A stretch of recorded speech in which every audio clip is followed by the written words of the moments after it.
So once again guys, good afternoon. Muli, nandito po kami ngayon sa Figure Rock guys, here in Beirut, Lebanon with my friend.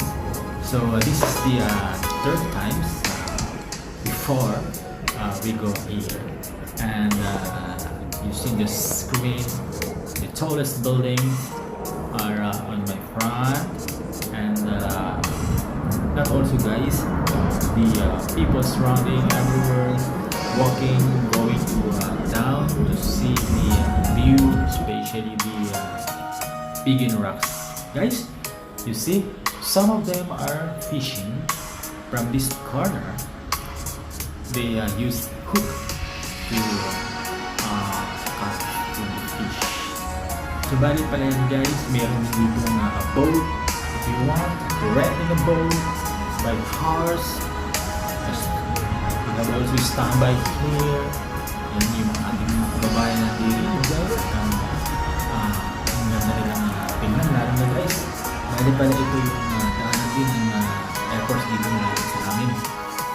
At yan, kung makikita ko ninyo, kawakan, yung kulay ng araw, yung blue.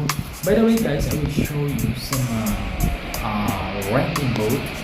You see, from this solar video, I use zoom to make sharp details. This is the Figure Rock.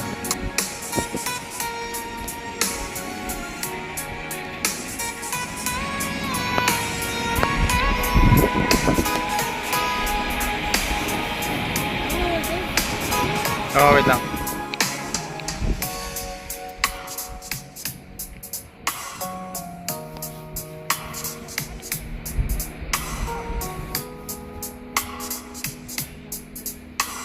Sa akin dalawa. Nasa may screen. Isang camera mo.